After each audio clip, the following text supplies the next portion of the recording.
Ben saati yanlışlıkla mı aldım? Elbette. Evrenin en güçlü aygıtını kasıtlı olarak bir çocuğa göndermiş olduğumu düşünmüyorsun, öyle değil mi? Onu Max'e gönderiyordum. Ultimatrix, bana ver onu.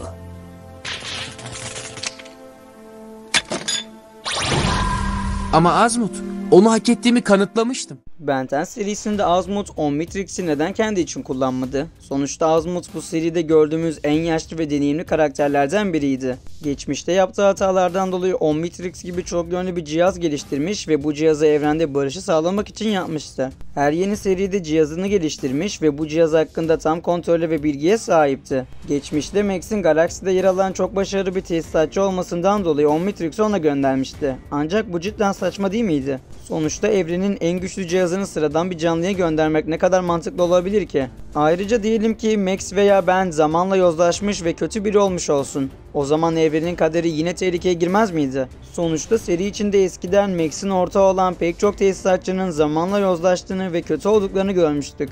Azmut bu cihazı herkesten daha iyi bildiği için Omnitrix'i onun kullanması daha mantıklı olmaz mıydı? Evet, bugün sizlerle birlikte tüm bu konular hakkında konuşmak istedim. Ancak videomuza geçmeden önce like atmayı, kanalımıza abone olmayı ve bildirimler butonuna basmayı unutmayalım. Ayrıca bana ve kanalıma destek olmak adına videolarımıza hype puanı gönderebilirsiniz. Bu arada artık bana sormak istediğiniz soruları YouTube topluluk kısmından sorabilir ve merak ettiğiniz ilgi çekici sorular hakkında video yapmamı sağlayabilirsiniz. Evet, eğer hazırsanız hemen videomuza geçelim. Bunu yapacağım.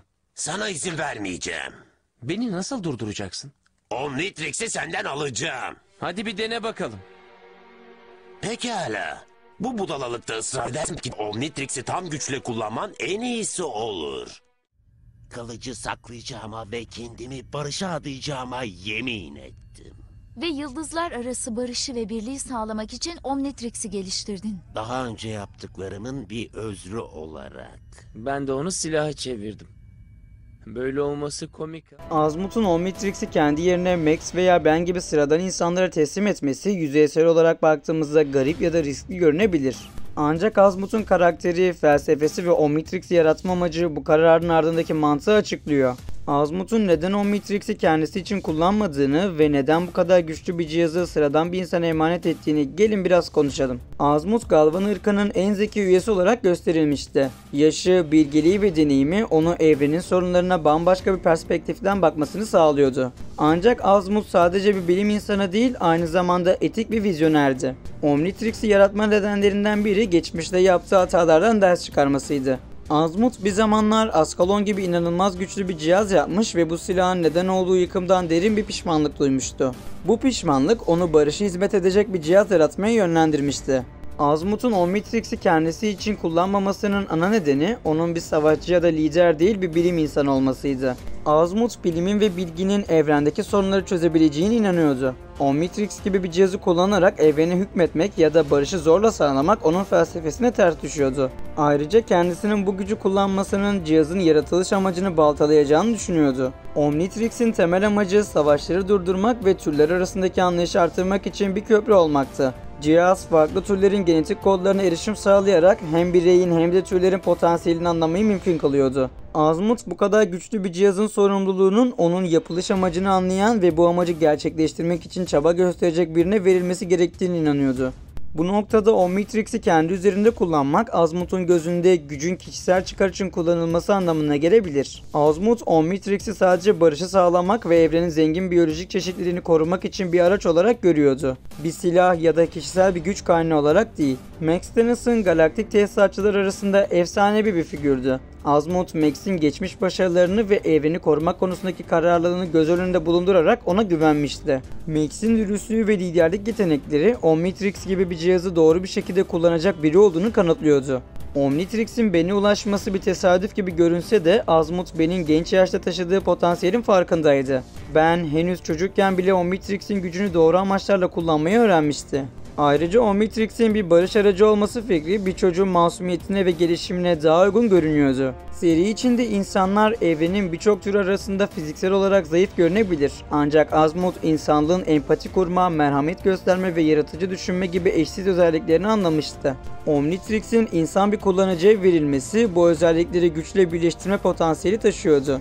Omnitrix'i bir insana vermek elbette bir risk içeriyordu. Max'in ya da Ben'in zamanla yozlaşabileceği ihtimali gerçek bir tehlikeydi. Ancak Azmut bu riski göze aldı çünkü gücün yanlış ellere geçmesi riskini her zaman taşıyacaktı. Omnitrix'i kendi üzerinde taşıması da aynı riski ortadan kaldırmazdı. Hatta bu durum Azmut'un kendisinin bir hedef haline gelmesine ve cihazın güvenliğini daha da tehlikeye atmasına neden olabilirdi. Azmut'un bu riski almasının ardında insanların evrensel tehditlere karşı gösterdiği direnç ve ahlaki değerleri olan inancı yatıyordu. Ayrıca Max veya Ben'in yozlaşma durumunda bile bir çözüm bulabileceğine dair umut taşıyordu. Seri içinde Azmut bir lider ya da savaşçı değil, bir bilim insanıydı. Gücü kullanmaktan çok onu doğru ellere teslim etmeyi tercih etmişti.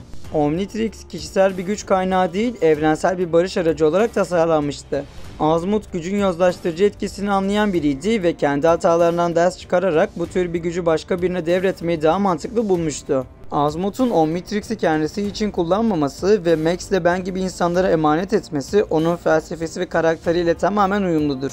Bu karar hem Azmut'un barışa olan inancını hem de gücün sorumlulukla kullanılması gerektiğini savunan etik duruşunu yansıtır. Omnitrix'in amacı bireysel güçten çok evrensel anlayışa hizmet etmekti ve Azmut bu amaca en uygun kişileri seçtiğine inanıyordu. Evet dostlarım, bugün sizlerle birlikte Ben 10 evreninde Azmut Omnitrix'i neden kullanmadı bu konu hakkında konuştuk ve umarım videomuzdan keyif almışsınızdır. Her zaman olduğu gibi bu tarz videoların devamı için videomuza like atmayı, kanalımıza abone olmayı ve bildirimler butonuna basmayı unutmayalım. Ayrıca bana ve kanalıma destek olmak için videolarımıza hype puanı gönderebilirsiniz. Bu arada artık bana sormak istediğiniz soruları YouTube topluluk kısmından sorabilir ve merak ettiğiniz ilgi çekici sorular hakkında video yapmamı sağlayabilirsiniz. O zaman bir başka videoda görüşmek üzere, kendinize çok iyi bakın, hoşça kalın.